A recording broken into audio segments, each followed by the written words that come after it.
Գունգընտրեք նոր սերունդի ցայն հայկական ռադիոժամը հարկելուն գթիրներ, բարեկացեք նոր սերունդի ցայնի մեր այսօրվա հadoop հարցազրույցը դեղի կունենա բարոն Մեհեր Գրիգորյանի հետ։ Բարոն Մեհեր Գրիգորյանը ցեղասպանագիտություն ուսանած է հոս Ավստրալիայի մեջ, Հայաստան, Իսրայել եւ Կանադա։ Նաեւ ցեղասպանագիտությունը դասավանդած է Ավստրալիայի մեջ Macquarie University եւ University of Technology Sydney-ն Այժմ հարկելուն գթիրներ ուրեմն մեր հարցազրույցը պիտի վարենք անգլերեն լեզվով.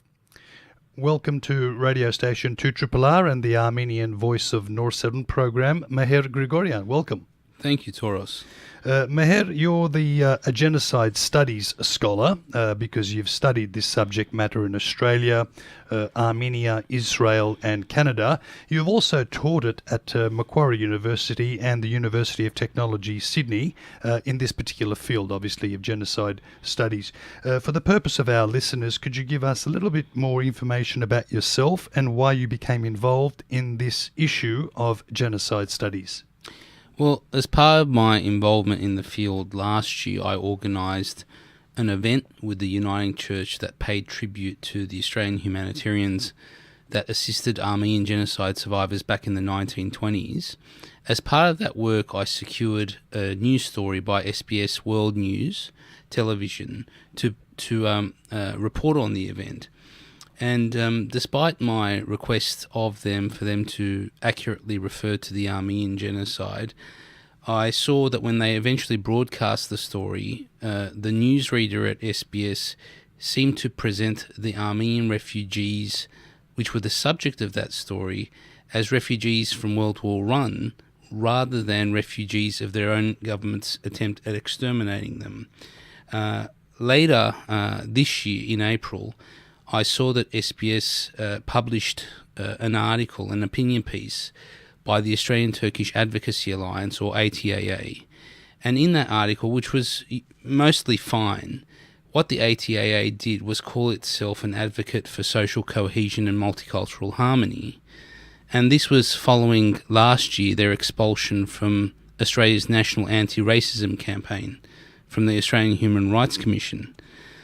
Now, I was surprised that SBS had given this organisation a platform, but I was aghast when, after I had explained to SBS what this organisation had been involved in and its racial denigration of Armenian Australians, that they chose at that time to keep the article on their website. And it's at that point that I decided to do something. In a nutshell, what is this issue about the Armenian genocide and the SBS TV station? Well, in a nutshell, SBS equivocates on calling it an Armenian genocide. It mandates its reporters to say, and I quote,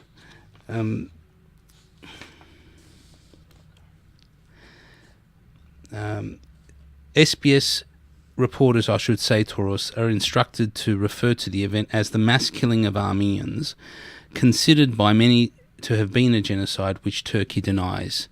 Now, on the surface, that doesn't seem too bad, but what it does, it makes SBS reporters always couple references to the genocide with Turkey's denial, and therefore presenting it as a disputed event.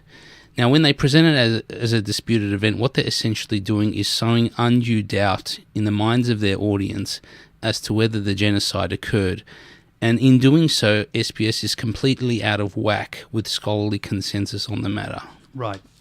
Now, since May this year, a lot of information has come out in the public domain about SBS and, of course, the Armenian genocide. What have been the key developments? So initially, the Australian newspaper exposed SBS's publication of that article by the ATAA, as well as SBS's editorial policy on the Armenian genocide, which was until that point not public knowledge. Now, later that month, SBS's CEO, Michael Abid, was asked questions in Senate estimates about the matter. In late June, the International Association of Genocide Scholars sent a strongly critical open letter to SBS, both about its policy and the justifications provided for it. That was followed by another story in The Australian where former SBS news anchor George Danikian basically slammed SBS for its approach. And also that article, what it did was reveal that SBS had introduced its editorial policy soon after it had been lobbied by the ATAA. And in early July, what came to public light was a statement by 43 Australian-based experts that reaffirmed the historical reality of the Armenian Genocide and urged SBS to reconsider its position.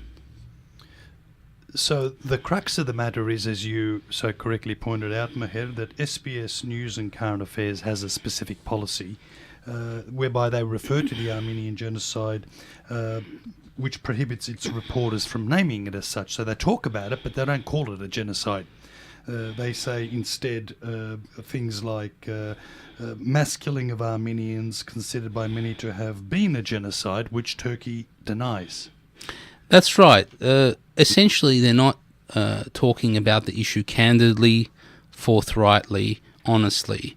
Now, a lot of major media news outlets around the world do talk about it in such a manner. I mean, we're talking about places like the New York Times, the Boston Globe, the Los Angeles Times, the Canadian Broadcasting Corporation, in Israel, the Jerusalem Post and Haaretz. These are major respected international news outlets, and they speak about they accept the Armenian Genocide as fact, yes, and they forthrightly report on it. SBS doesn't. Now, the ABC has a mixed approach. On occasion, it honestly refers to it. On other occasions, it equivocates. But SBS equivocates on every occasion. Right, right. Now, who is responsible for these efforts that we discuss? Well, apart from the letter from the International Association of Genocide Scholars, I was personally responsible for these developments. But that said, several individuals have provided me counsel and guidance along the way, and I sincerely thank them for that support. Regarding this matter, Meher, are there any new developments on this issue?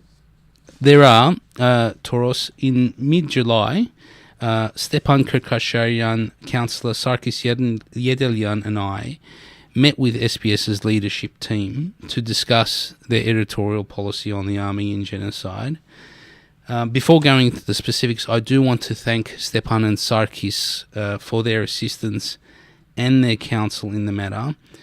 They're both well-respected Australian public servants, very well respected within our own community, and have an abiding interest in these issues.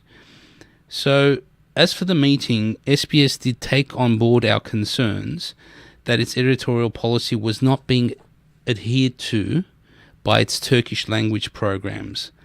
Now, whenever these Turkish language programs broadcast, they often, not always, but often in their programs, when the Armenian Genocide is referred to, it's referred to as the so-called Armenian Genocide. Now, when these programs do that, they're obligated by SBS's policy to accompany that with a statement following it, to the effect that the killings are considered by Armenia and some countries and historians to be genocide. Now, as far as we've been able to tell, those Turkish language programs haven't always been doing that. In other words, SBS's own policy hasn't been adhered to, and they committed to us that they will be adhered to from now on. However, another outcome from the meeting was that SBS expressed its unwillingness to change its editorial policy on the Armenian Genocide, despite all the issues that we talked about and all the voices, both internationally and from within Australia, that have asked them to do so.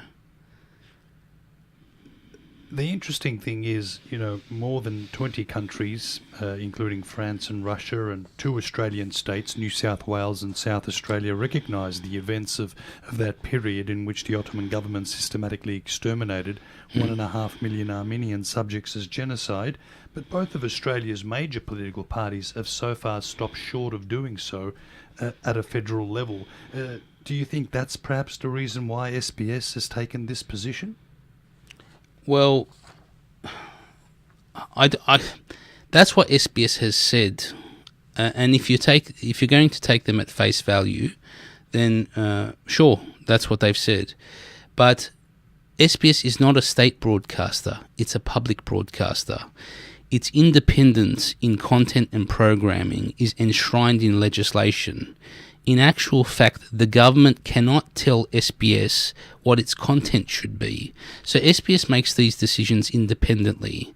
And as a public broadcaster, as a major media organisation, it shouldn't be guided by what's politically easy, what's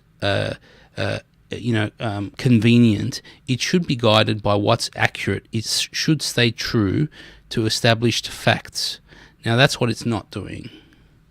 Right.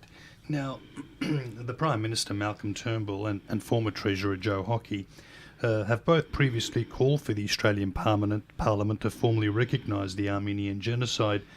I'm just wondering, given the recent meeting or forum you've had with SBS, do you see that there is a little bit of understanding or change towards using the word genocide? Well, what the government is going to do and what SBS does, in my mind, different.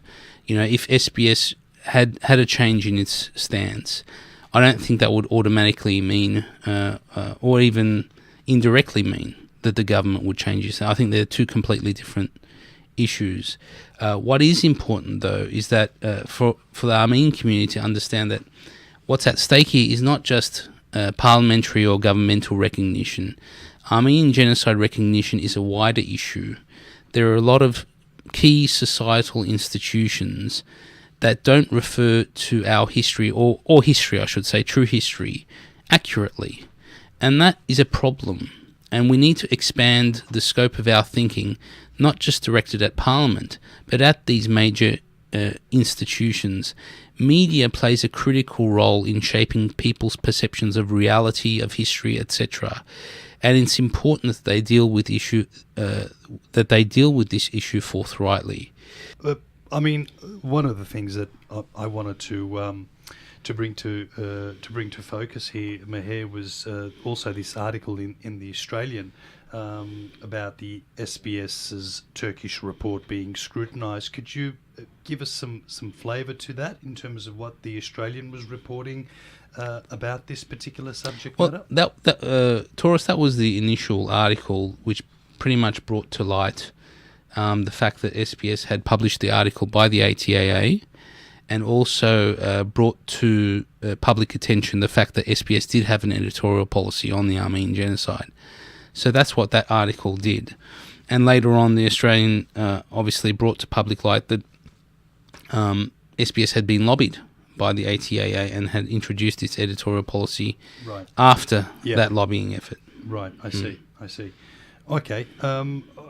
What other developments or information pertinent about this subject matter that you'd like to make? Well, one thing that I'll note is that at the meeting that we had with SBS, they didn't provide us with a satisfactory explanation for why they had singled out Armenians to have an editorial policy on the Armenian Genocide.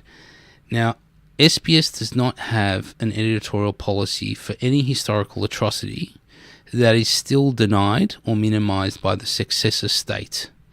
We're talking about things like Japan's Nanking Massacre of 1937, Croatia's genocide of Serbs, Jews and Roma during World War II, Pakistan's Bangladeshi genocide of 1971, and the Serbs' Srebrenica genocide of 1995. Now, all these crimes have at one point or another been denied or minimised by the successor states, but SBS has no editorial policy on them. So they didn't provide us with a satisfactory explanation as for why Armenians has been singled out. And I think that's very important to note. What was the follow-up, or was there any unsettled matter or further matters to consider following the SBS meeting that you had? It's a bit soon to say for sure, Toros, but what I will say is that I don't think SBS's position is an acceptable one for our community, and our community is not alone in its views. We've had International Association of Genocide Scholars call on SBS to deal with the issue honestly, We've had the Australian, a major media outlet, refer to the Armenian Genocide candidly in its reportage on this very matter. We've had 43 Australian experts call upon SBS to change its stance and respect history. Now, it's not just Armenians calling this. This isn't a matter of competing community sensitivities between Armenians and Turks. It's a matter of fact and history on one side and equivocation on the other. Now that SBS has decided, for this point at least, to continue equivocating, I don't think that's a position that any of us are comfortable with. All right, thank you.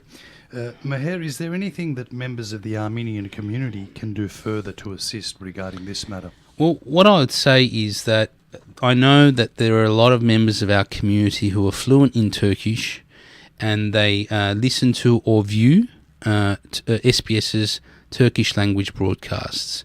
Now, what I want the members of our community to know is that whenever there's a reference in those broadcasts to what they call the so-called Armenian Genocide, SBS is obligated to put a statement at the end, that accompanying statement at the end of that program or piece. Now, if members of our community see that that hasn't been done, I strongly urge them to contact SBS to raise their concerns. Yes, to flag it as a complaint, to say that they haven't referenced this the way it should be. Sure, absolutely. Absolutely. Okay. What are some of the key lessons, Meher, from this entire episode?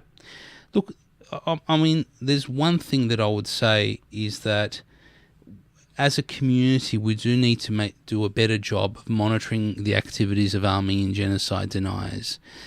For me, the revelations in The Australian about the ATAA's lobbying and SBS's introduction of its editorial policy was very troubling. What we know is that the ATAA had information on its website since about November 2014, showing that in effect it had lobbied SBS. And what we also know is that SBS was equivocating on stories on the Armenian Genocide for a number of years. Now, when I say that, I mean whenever they had a story or a headline which referred to the Armenian Genocide, they put it in, for example, quotation marks. So if we were monitoring this well, Toros, yes, perhaps that would have raised some red flags and we could have acted more quickly. So I think as a community, we need to be more vigilant. I think that's one lesson to draw. The other lesson to draw is that we're not alone. You know, this episode has shown me at least that there is a lot of support out there amongst non-Armenians and understanding of the injustice we have suffered and continue to suffer because of the genocide and its denial. And I think it's important that Armenians don't go it alone against such large institutions. We have a lot of sympathy out there. We have a lot of allies out there, very weighty voices. And I'm glad that they came to the fore in this episode. And I think we should continue to use those voices in the future. Yes, and I think the point that you made, Meher, about this being misguided and wrong is relevant, because in always coupling references to the Armenian Genocide with Turkey's denial, SBS treats historians' findings, as you say, and the views of deniers as if they had equal weight. That's right. And that's the important point. And thank you very much for making that clear to our listeners today. Ladies and gentlemen, we've listened to Meher Grigorian, who's a genocide studies scholar. He studied this subject in Australia, in Armenia, Israel and Canada. He's also taught this subject at Macquarie University and the University of Technology in Sydney in this particular field of genocide studies, and he's taken the opportunity now to bring to our attention how the SBS, the multicultural broadcaster in Australia, has been hit with complaints from academics at the genocide studies and also Australian Institute for Holocaust, who say that the SBS is legitimising the Australian Turkish Advocacy Alliance by providing it with a platform to publish opinion pieces. The Australian Institute for Holocaust and Genocide Studies has taken issue with this association for its continued denial of the Armenian Genocide, which was the Ottoman government's systematic extermination of 1.5 million Armenians from 1915 to 1923. It's a hot topic, and there's no doubt we'll be hearing much more of this in coming weeks and months, and would like to thank Meher Grigorian for his time today. Thanks again, Meher. Thank you, Toros.